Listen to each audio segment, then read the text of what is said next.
Hi everyone, and welcome to today's session. I'm Thomas, one of the IELTS teachers here at LangGo Learning System. Our online sessions are designed to help you improve a certain aspect of one of the 4 key competencies for your IELTS exam, in today's case, speaking. In daily communication, listening is a pivotal skill. Talking with colleagues or communicating with doctors, for example. As I've observed, many students don't really know how to improve their listening skills, and they can't solve problems which frequently occur in conversation. If you show that you're listening attentively, the conversation will be smoother and you'll get more out of it. We call this process active listening, and I would really recommend this to some of you who tend to be a little bit passive, waiting for the examiner or the teacher to do most of the work.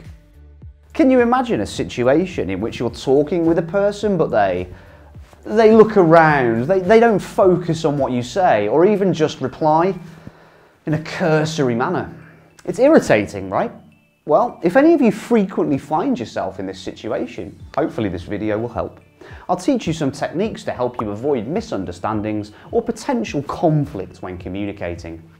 Here are 10 ways to impress your counterpart and to show your respect to them. I think that these will not only work for students in exams, but also help people in any kind of formal speaking situation. Let's get started. Number 1, face the speaker and have eye contact. Maintaining eye contact in any conversation is important, but you shouldn't overdo it because it will intimidate people when they're talking to you. You'll come across like a little bit of a serial killer. A tip that I'd give to you here is to try looking at each eye for a few seconds before switching to the person's mouth. If you don't want to look directly into their eyes, you can look to the side or up, but don't look down at the floor. This indicates that you want to end the talk. You can also look at the bridge above someone's eyes. This creates the illusion of maintaining eye contact, even when you aren't. I use this technique when I'm teaching all the time. Number 2, listen to non-verbal cues too. When you're talking to someone, we can figure out their intentions not only through the verbal language they use, but also through their non-verbal cues. Body language indicates what someone really wants to say. For example, smiling shows that you're content and happy to be involved. Conversely, if I'm rubbing my eyes or folding my arms, this can indicate defensiveness or hostility. Voice and intonation give us clear indications as to how someone is feeling. Number 3, do not interrupt. It is irritating when one interrupts others because you show that you're not listening to what they're saying. Let other people have a chance to explain themselves. Don't jump in when they're talking. Just because someone pauses for a couple of seconds, it doesn't mean that you have to say something.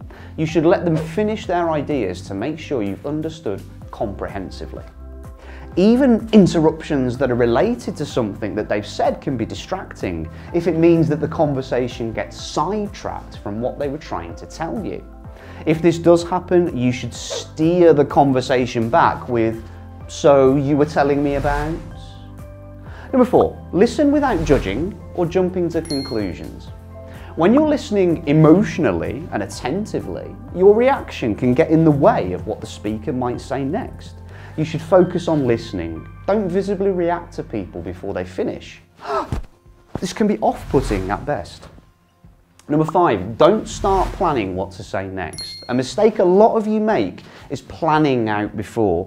And you shouldn't do this because it makes the conversation feel less natural. And the person who's talking to you will feel bored if they're going through the motions of talking about planned things. You should listen and come up with something to respond to at the same time.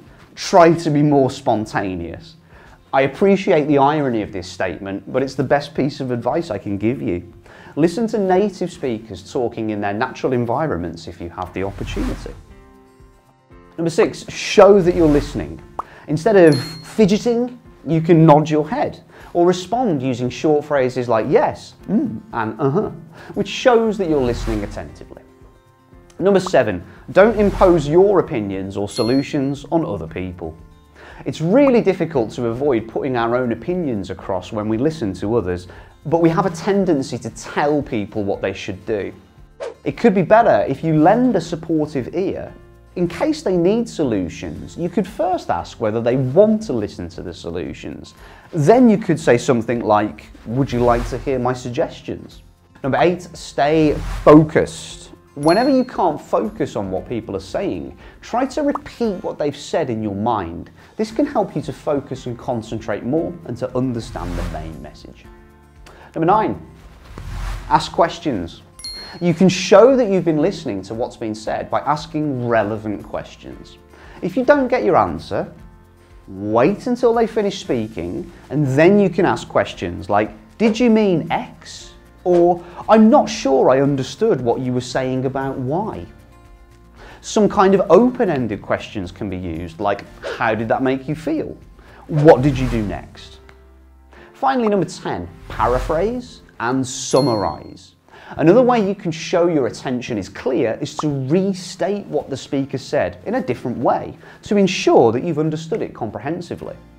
If there was anything that you misunderstood, the speaker then has an opportunity to help you correct it.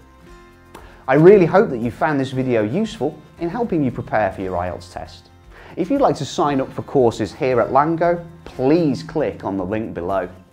Our courses are designed to cater to your individual needs and to provide you with personalised learning pathways. Remember to like and subscribe, and please don't forget to hit that bell button to get notifications of our latest uploads. Once again, I've been Thomas at LangGo Learning System. Stay safe, be well, and I'll see you for the next video session. Bye.